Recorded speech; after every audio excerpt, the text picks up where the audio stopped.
것을 환영합니다. 좋은 하루 되세요. 현재 일본은 여러 위기 상황이 한꺼번에 벌어지면서 총체적인 난국에 빠져 있습니다. 이는 올해 초부터 일본 정부가 보건 위기에서 보여주고 있는 안일 한인식과 부실한 대응이 또 다시 큰 피해를 초래하고 있는 것입니다.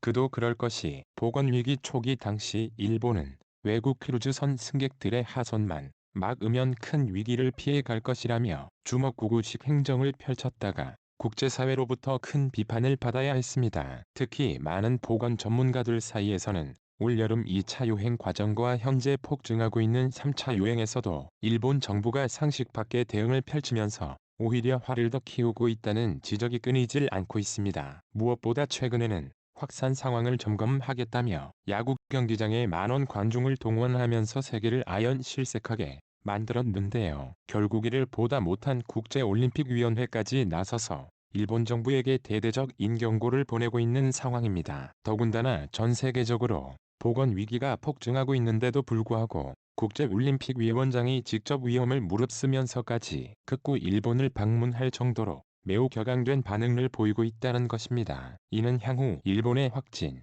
폭증으로 인해 도쿄 올림픽이 취소되는 것은 물론이고 중계료를 비롯한 올림픽위원회의 막대한 수입원이 타격받게 될 것을 우려해 일본 정부에게 책임을 전가시키려는 움직임을 보이고 있는 것입니다. 때문에 현지 일본 국민들과 주요 언론들은 일본 정부의 독단적이고 독선적인 행정으로 인해 올림픽 취소와 더불어 일본 경제 또한 파국을 맞게 될 것이라며 매우 날선 반응을 나타내고 있습니다. 아니나 다를까 지난 14월 18일 일본 유력 주간지인 다이아몬드 온라인도 비판 행렬에 함께 동참하고 나선 상황입니다. 다이아몬드 온라인은 무엇보다 현재의 위기를 타개하기 위해서는 작년부터 한국과 무모한 갈등을 벌이고 있는 상황부터 서둘러 정리해야 된다며 직격을 날렸습니다. 또한 현재 세계에서 가장 모범적인 대응을 펼치고 있는 한국에게 지원을 요청하는 것만이 도쿄 올림픽을 정상적으로 치를 수 있다고 조언하기도 했습니다. 특히 기사의 제목처럼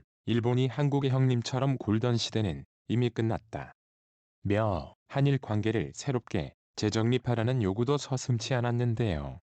기업도 예를 들어 삼성과 LG 현대자동차 등 한국의 대기업은 높은 경쟁력을 가진 세계의 글로벌 기업으로 성장하고 있습니다. 2002년에 한국은 GDP 규모 면에서 일본에 비해 7분의 1 수준이었지만 지금은 그 차이가 3분의 1까지 축소되었고 1인당 국민소득은 어깨를 나란히 하는 존재가 되었습니다. 예전처럼 일본이 거의 모든 경제 지표에서 우위를 확보하고 형님으로 행동하던 시대가 끝난 것입니다. 양국 모두 보건위기 대응과 경제회복을 도모하는 어려운 국면에 있지만 만약 두 나라가 이 어려운 난국을 해결하기 위해서로 협력을 할 수 있다면 아마도 국제사회로부터 동아시아의 기적으로 평가받게 될 것입니다. 때문에 내년 도쿄 올림픽이 한일 양국 정부의 협력 관계가 다시 출발하는 계기가 될 수 있기를 진심으로 기대합니다. 서울 올림픽은 한국을 국제사회에 확고하게 존재시키는 계기가 됐고 평창 동계올림픽은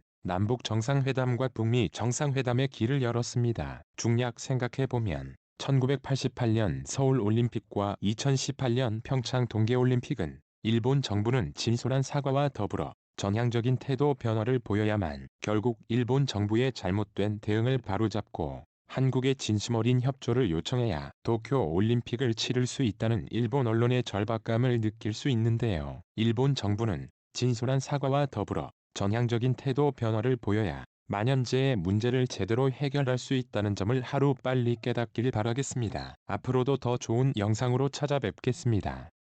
오늘도 시청해주셔서 정말 감사합니다. 좋은 하루 되십시오. 앞으로도 더 좋은 영상으로 찾아뵙겠습니다. 우리를 지원하기 위해 채널을 구독하십시오. 너무